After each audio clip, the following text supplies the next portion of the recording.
আসসালামু আলাইকুম। আশা করি সকলেই ভালো আছেন। আলহামদুলিল্লাহ ভালো আছি। যে গরম, বাহিরে যে গরম, প্রায় আজকে 40 ডিগ্রি সেলসিয়াস তাপমাত্রা, সামনে হয়তো বা বাড়তি থাকবে। আমাদের মনে হচ্ছে সৌদি আরব আছি আমরা। এসির ভিতর থেকে আমরা সহ্য করতে পারি না। আর যারা খেটে খায়, রিক্সা চালক, কৃষক, তাদের কী অবস্থা। আমরা প্রতিনিয়ত কি করি, গাছ কেটে ফেলি। আমরা নিজেরও গাছ কেটি এবং কি আমাদের সরকারও প্রতিনিয়ত গাছ কেটে রাস্তা বড় করে, ওইটা করে সেটা করে, বিদ্যুতের খুঁড়ি লাগায়।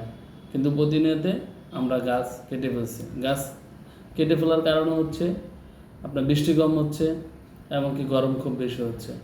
আমাদের সকলের উচিত গাছ লাগান, পরিবেশ বাঁচান, সবার গাছ লাগানো উচিত এবং কি আমাদের সরকারের পদক্ষেপ নেওয়া উচিত যাতে ভবিষ্যতে আর কেউ গাছ না কাটতে পারে।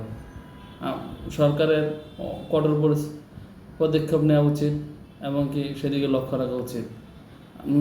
নতুন ভবিষ্যতে আমাদের দেশ সৌদি আরব, দুবাই, মরুভূমি দেশের মতো এরকম হবে, রৌদ্র হবে, গরম হবে।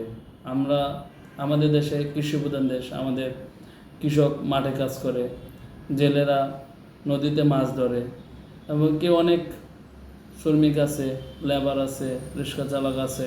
অনেকেই আমরা ম্যাক্সিমাম সবচেয়ে বেশি কাজ করে আমাদের খেতে, খামারে, মাঠে, ঘাটে কাজ করা হয়।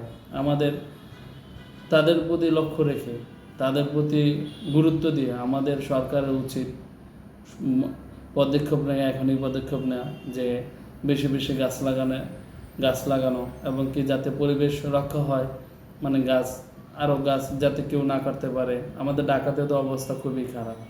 এসির ভিতর থেকে আমরা সহ্য করতে পারি না। আর যারা বাইরে কাজ করে তাদের কী অবস্থা।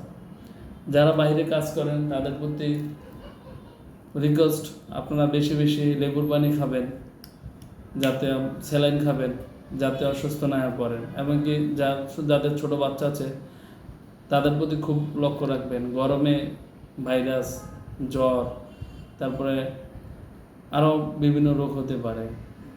যেটুকু পারেন সাবধানে থাকবেন এবং কি কোমল পানি জাতীয় জিনিস যেমন লেবুর পানি, তারপরে ওরসালাইন, এগুলো বেশি বেশি খাবেন। সকলেই ভালো থাকবেন, সুস্থ থাকবেন। আশা করি ভালো মেসেজ দিতে পেরেছি। আসসালামু আলাইকুম।